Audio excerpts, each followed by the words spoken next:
So I'm going to tell you some ways that I teach my clients to move beyond fear in their own lives. And they're really, really simple. So I see people taking notes, and if you have to take notes, believe me, in a moment of panic, the last thing you're going to do is go look up those notes. So let's see if I can get you just to internalize it. The first thing, and I know you've heard this from a million people, but it's so important, is to use your breath to calm yourself. Now, this is not just like, oh, calm down, girls. The reason breathing is so powerful is that it affects the very deepest part of the brain.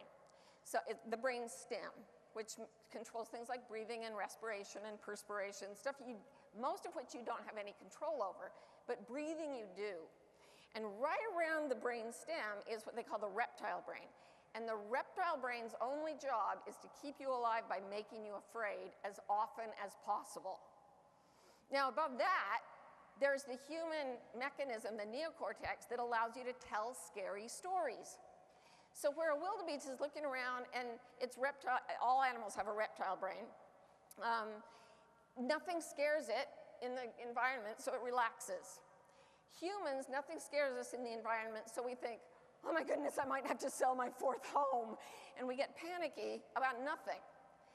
But if we can breathe, we actually sneak in under that reptile brain, because the fight-flight response that causes all the fear in our bodies responds to our breathing almost more than anything else. Think about it. Any horror movie you've ever seen, did the hero or the heroine who is in a frightening rush to escape from a monster ever do this?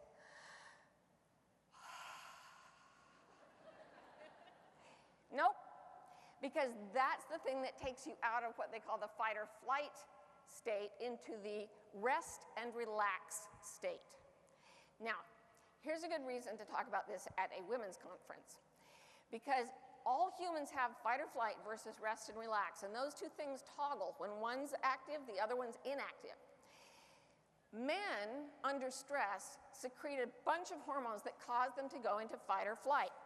They have adrenaline and cortisol and all that stuff. So for years and years, doctors called those the fight or flight hormones.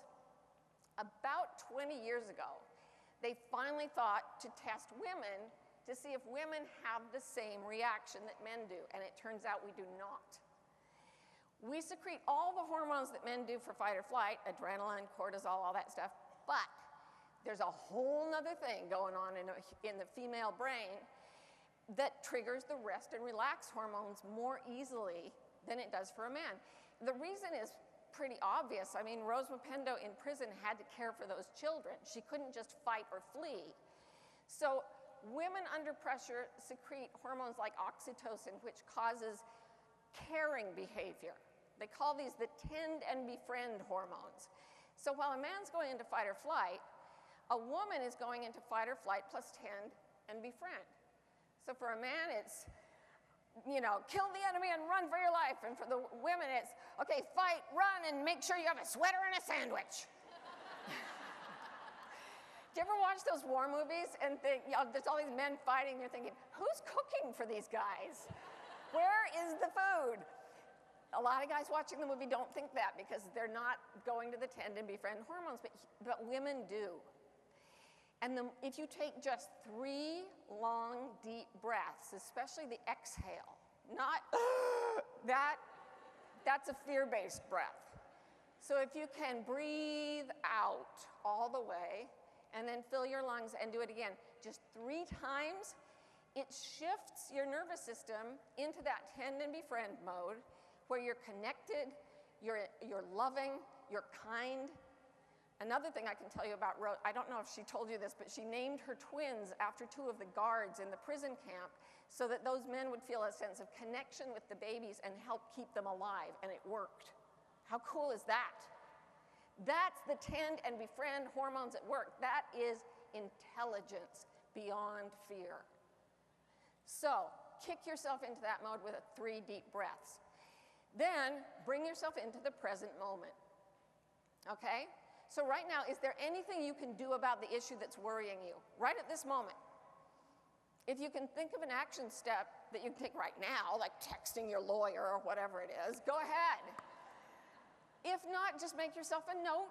There's an activity you can take later. Put it in your pocket or your purse and say, I'm going to let it go and come back to the present moment. And you can just repeat to yourself a few phrases that will actually anchor you here in this moment where there's nothing to be afraid of. The first one is so simple, but they used to use it in medieval Europe. A guy would walk around the streets all day. Instead of our news, which scares everybody to death, there was a guy walking around saying, all is well, and all will be well, and all manner of things will be well. Just try that. Say, without speaking aloud, just say in your mind, all is well, all is well. When you do that, what happens is that the part of you that's frightened can't say that. So you have to access the storytelling part of your brain that we use to scare ourselves, and you have to use it to tell the rest of you that all is well. So you're actually kind of converting your storytelling brain from a frightened newsreel about all the tragedies in the world to the calm person who walks around the village saying, all is well, all is well. If you really want to move into that state, imagine your terrified self as a little girl, or a little boy if you're, for the guys in the room, and offer that part of you a Tibetan loving kindness meditation, because loving kindness is the opposite of fear.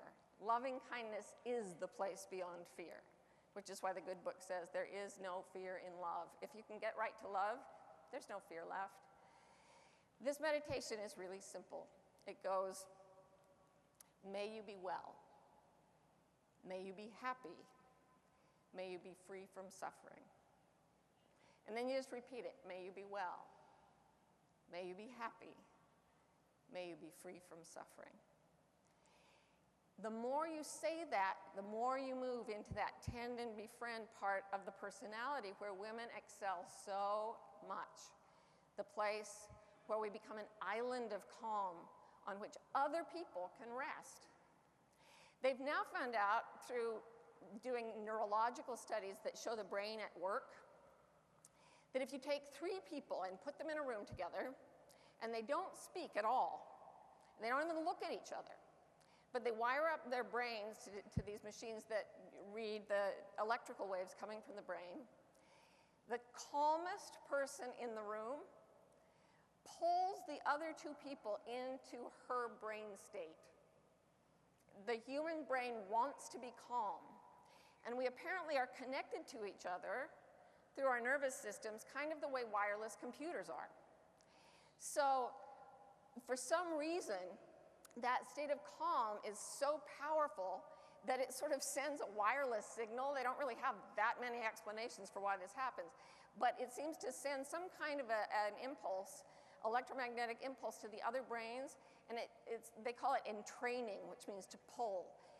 The calmest person brings the other 2 into a state of greater calm. You might want to try a little experiment. Go into like a Starbucks in a state of agitation, worried about your problem.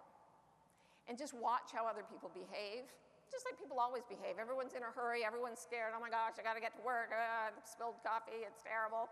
I may have to sell one of my homes. And then go in the next day, but go in with your mind full of the thought, all is well. Look around at other people and think without speaking, may you be well. May you be happy. May you be free from suffering. First of all, you'll start to feel more calm and confident and comfortable. Secondly, other people will start behaving very oddly. They'll smile more. They'll physically move toward you. They'll offer you gifts. The barista may give you something extra for free. I'm telling you, this is so cool. Just try it. It works.